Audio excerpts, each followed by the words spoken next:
Hello everyone and welcome to Beyond Teaching. I am Kanupriya Pradhan, your chemistry faculty. So, previous class में हमने बात किया था up to कि हम लोग चेंज इन जो मैटर के स्टेट में जो चेंज आता है हमने उसके बारे में डिस्कस किया था. ठीक है कि एक मैटर जो होता है उसका जो स्टेट है वो सॉलिड से लिक्विड में, लिक्विड से गैस में कैसे चेंज होता है, किन फैक्टर्स के वजह से चेंज होता है. ठीक है, हमने बात किया था कि पहला फैक्टर, एक फैक्टर तो हमने डिस्कस किया था कि टेम्परेचर है. जब टेम्परेचर राइज होता है या हीट हम लोग जब किसी भी मैटर में प्रोवाइड करते हैं तो उसके जो पार्टिकल्स होते हैं उसमें काइनेटिक एनर्जी उसमें मिल जाता है उसे, जिसके वजह से वो जो पार्टिकल्स रहते हैं उस मैटर के अंदर वो सारे वाइब्रेट होना स्टार्ट करते हैं और आपस में मूव करने लगते हैं और उनके बीच का जो फोर्स ऑफ अट्रैक्शन होता है वो टूट जाता है. Because of force of attraction टूट जाता है, वो क्या होता है, वो एक दूसरे से दूर होने लगते हैं और वो पार्टिकल्स के बीच का गैप या स्पेस बढ़ जाता है, जिसकी वजह से सॉलिड से लिक्विड और लिक्विड से गैस में वो कन्वर्ट हो जाता है. तो जब इस चीज के बारे में हमने बात किया तो इसमें एक बहुत ही इंपॉर्टेंट टॉपिक है जो कि है लेटेंट हीट और हिडन हीट. ठीक है, जिसके बारे में हम लोग डिस्कस करेंगे. तो लेटेंट हीट होता क्या है, ठीक है, लेटेंट हीट होता क्या है इसके बारे में हम लोग एक बार डिस्कस कर लेंगे. तो बेसिकली लेटेंट का मतलब होता है आपका हिडन. के लेटेंट का मतलब होता है आपका हिडन. लेटेंट हीट उस हीट को बोलते हैं हम लोग, लेटेंट हीट जो है हम लोग उस हीट को बोलते हैं जब हम लोग किसी भी मैटर में हम लोग हीट प्रोवाइड करते हैं. ठीक है, सपोज आप ले लीजिए कि अगर आप एक आइस में, आइस क्यूब में, उसमें अगर आप हीट देना स्टार्ट करें, उसको गर्म कर दिया हमने, तो वो क्या हो जाएगा, लिक्विड में कन्वर्ट हो जाएगा, है ना. लिक्विड में वो जैसे ही कन्वर्ट होगा, आप एक चीज नोटिस कर सकते हैं कि उस आइस का टेम्परेचर जितना था उस लिक्विड का तुरंत, वो जो लिक्विड तुरंत जो लिक्विड में कन्वर्ट होगा आइस, उस लिक्विड का भी जो टेम्परेचर है वो सेम ही होगा, है ना, सेम ही होगा. वो लिक्विड जितना पहले वो आइस जितना ठंडा था उतना ही वो लिक्विड भी जो है वो भी उतना ही ठंडा रहेगा. कुछ देर के बाद वो लिक्विड जो है उसका टेम्परेचर हो सकता है बढ़ना स्टार्ट हो जाए या वो थोड़ा गर्म हो जाए वो पानी. आपने देखा होगा कि जो आप जब फ्रिज से आइस निकाल के इसको एक ग्लास में डालते हैं पीने के लिए, पानी को गर्म करने के लिए हम लोग आइस को डाल देते हैं, तो वो आप देखेंगे कि वो जो पानी में जब कन्वर्ट हो जाता है वो फिर भी ठंडा ही रहता है. ठीक है, ठंडा ही रहता है. तो ऐसा क्यों होता है, उस आइस का टेम्परेचर भी सेम है, लिक्विड का भी टेम्परेचर सेम है या वाटर का टेम्परेचर सेम है. हमने जो हीट दिया वो हीट गया कहाँ, हमने जो वो हीट दिया तो वो हीट की वजह से तो आइस को जो है पानी को गर्म हो जाना चाहिए, लेकिन वो हीट गया कहाँ, वो हीट एक्चुअली में हाइड हो जाता है पार्टिकल्स के अंदर, जो वाटर मॉलिक्यूल्स होते हैं. ठीक है, जो वाटर मॉलिक्यूल्स, जैसे कि ये आपका आइस जब था, ये आपके वाटर मॉलिक्यूल्स थे, है ना, ये टाइटली पैक थे. जैसे ही हमने इसमें हीट दिया, ठीक है, हीट जैसे ही हमने प्रोवाइड किया, ये सारे एक दूसरे से थोड़ा दूर हो गए. तो ये जो हीट था, टेम्परेचर दोनों का सेम होगा, इसका जितना टेम्परेचर होगा इसका टेम्परेचर भी उतना ही होगा. तो ये हीट जो है वो कहाँ गया, वो इन पार्टिकल्स के अंदर जाके एब्जॉर्व हो गया. ये जो पार्टिकल्स थे उन्होंने ये हीट को अपने आप पर अंदर एब्जॉर्व कर दिया, जिसके वजह से वो पिघल तो गया, आइस पिघल के लिक्विड तो बन गया, लेकिन टेम्परेचर उसका राइज नहीं हुआ. ठीक है, इसी जो ये जो हीट होता है जो जाके एब्जॉर्व हो जाता है, उसी हीट को हम लोग लेटेंट हीट और हिडन हीट बोलते हैं. ठीक है, देखिए जैसे कि इसमें आपको बोला गया है when ice melt to become water, है ना, when ice melt to become water the temperature do not rise, the temperature do not rise. जब भी आइस से लिक्विड में कन्वर्ट होता है उसका टेम्परेचर नहीं बढ़ता है. क्यों नहीं बढ़ता है, इसका रीजन मैंने आपको बता दिया. तो लेटेंट हीट होता क्या है, लेटेंट मीन्स हिडन.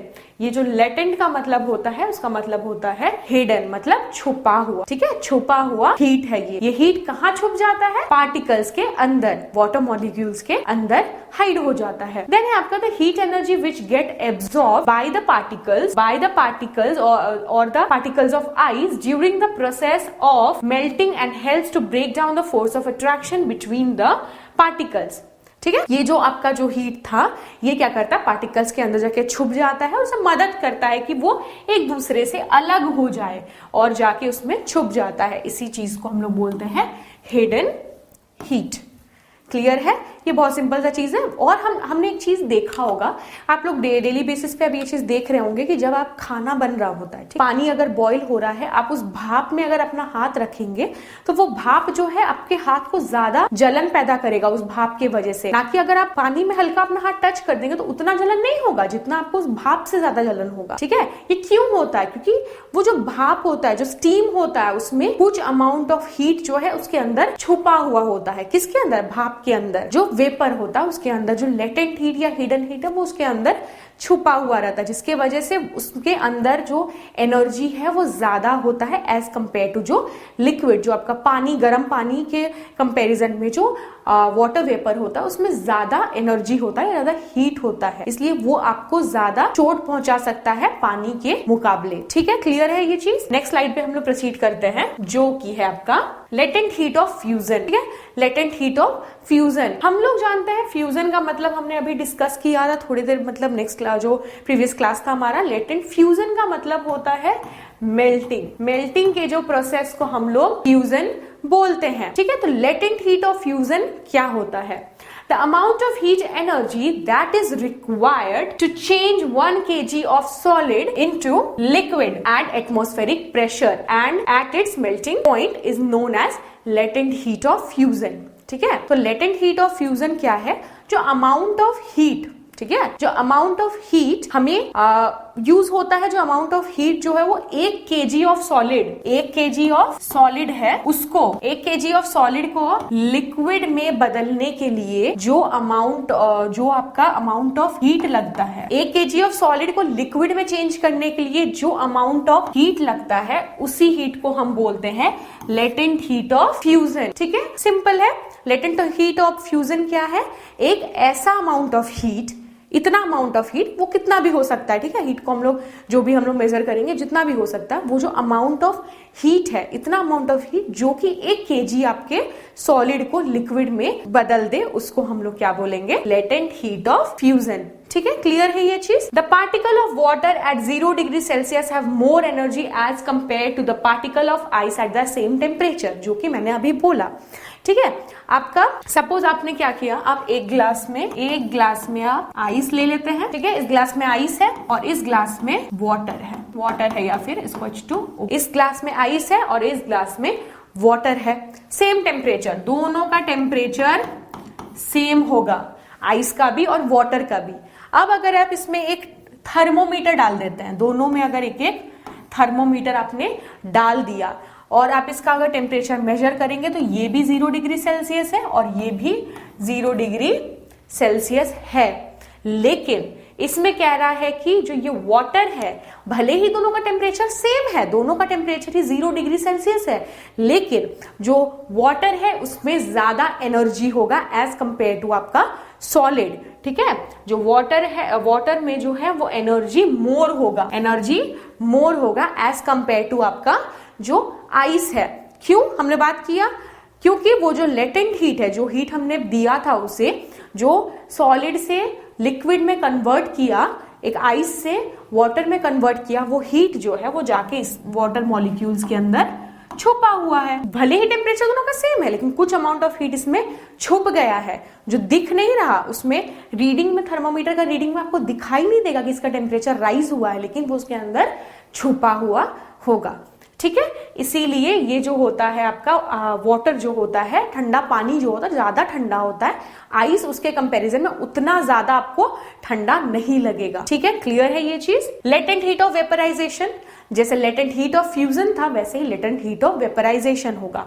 आपका क्या था? लेटेंट हीट ऑफ फ्यूजन जो था वो क्या था? आपका जो अमाउंट ऑफ हीट था सॉलिड को लिक्विड, 1 kg ऑफ सॉलिड को लिक्विड में कन्वर्ट करने के लिए जो हीट यूज होता था उसको लेटेंट हीट ऑफ आप हम बोलते थे फ्यूजन। और वेपराइजेशन में क्या होगा? जो आपका अमाउंट ऑफ हीट होगा जो यूज होगा आपका 1 kg ऑफ लिक्विड को वेपर में कन्वर्ट करने के लिए, है ना। वेपराइजेशन का मतलब क्या होता है? लिक्विड को आपका कन्वर्ट कर देगा किसमें? Increase surface area.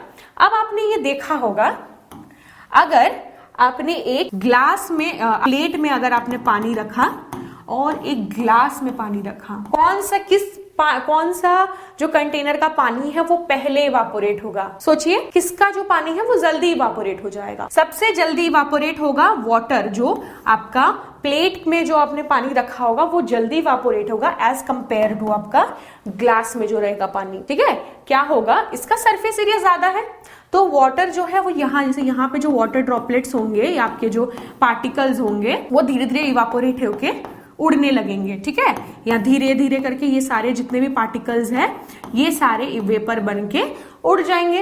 लेकिन ग्लास में क्या होगा? उसके पास है ही सरफेस इतना, उसके पास सरफेस इतना कम है कि वो यहाँ से कुछ कम अमाउंट के जो वाटर वेपर्स है वो आपका वेपर में कन्वर्ट हो जाएगा, इसमें ज्यादा होगा। तो सरफेस एरिया जब इंक्रीज होगा तो इवापोरेशन बढ़ जाएगा। जितना बड़ा सरफेस एरिया उतना ज्यादा इवापोरेशन। ठीक है, एक तालाब अगर है तो उसमें इवापोरेशन ज्यादा होगा एज कंपेयर टू आपके एक छोटे से ग्लास में अगर पानी है तो उसमें इवापोरेशन कम होगा। ठीक है, पहला point. Now second point, increase in temperature. हम जानते हैं टेम्परेचर जैसे इंक्रीज करेंगे, जितना ज्यादा टेम्परेचर इंक्रीज करेंगे, जितना ज्यादा हीट देंगे, हीट हमने दिया, काइनेटिक एनर्जी बढ़ जाएगा और आपका इवापोरेशन वो बढ़ जाएगा। ठीक है, तो इंक्रीज इन टेम्परेचर का मतलब होगा, अगर इंक्रीज इन सरफेस एरिया हुआ तो आपका इवापोरेशन बढ़ेगा, इंक्रीज इन टेम्परेचर हुआ तो भी इवापोरेशन बढ़ेगा।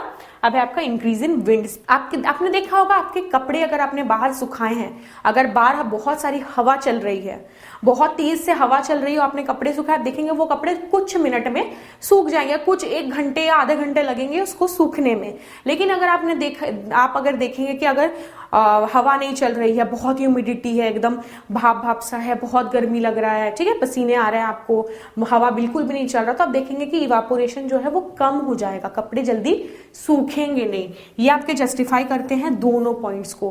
पहला जो है विंड स्पीड अगर बढ़ेगा बहुत ज्यादा, अगर विंड स्पीड है, हवा बहुत तेजी से बह रहा है तो इवापोरेशन बहुत ज्यादा होगा।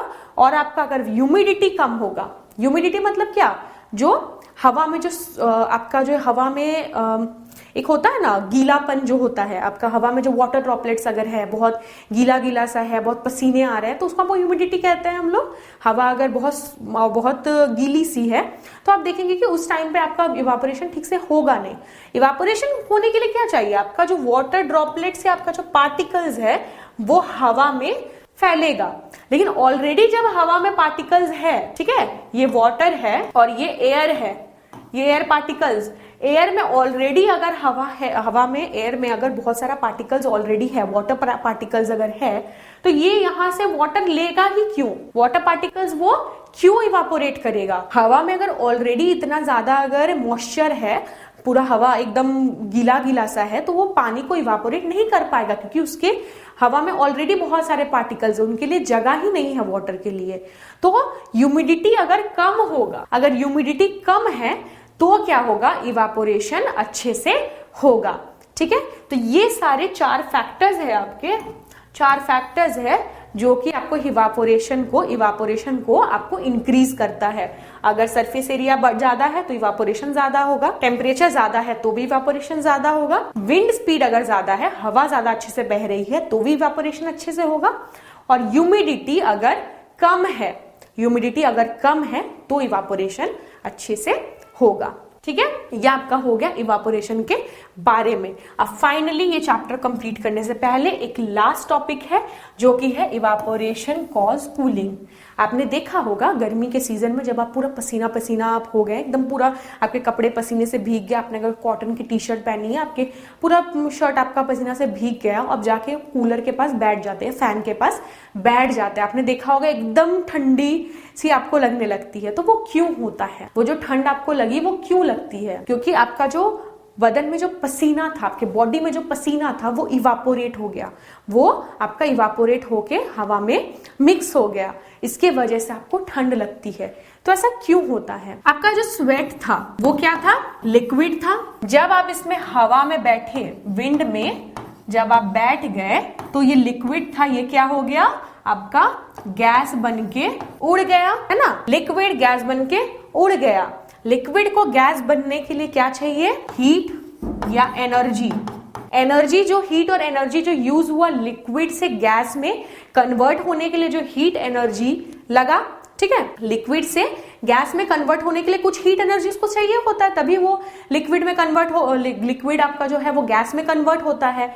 तो ये जो हीट एनर्जी यूज हुआ ये इससे वापस चाहिए, तो वो वापस कहां से मिलेगा? उसे एटमॉस्फेयर से मिलेगा। ठीक है, ये जो आप उसको जो हीट चाहिए फिर से, वो आपको एनर्जी जो चाहिए वो वापस उसको कहां से मिलेगा? एटमॉस्फेयर से मिलेगा।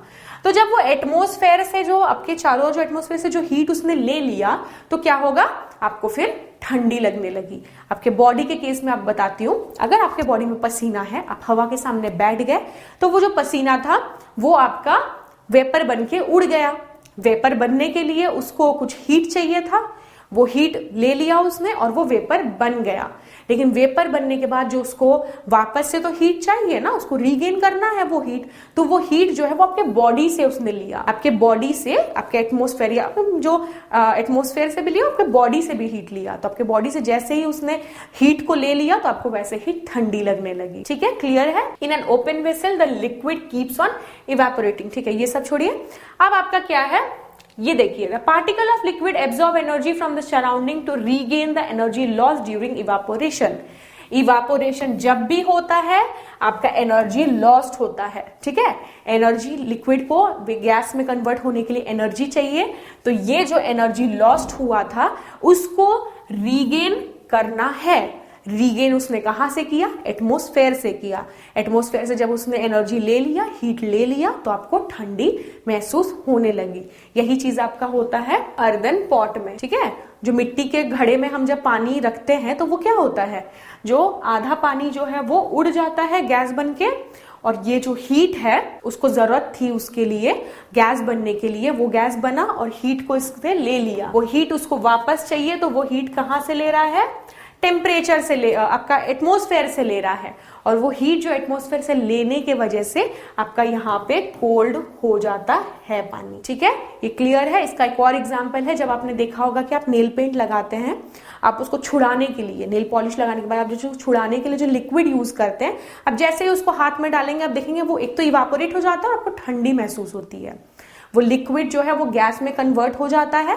जैसे ही वो कन्वर्ट होता है वो आपके बॉडी से हीट खींचने लगता है। जो उसने हीट लॉस्ट किया वो आपके बॉडी से लेना स्टार्ट करता है।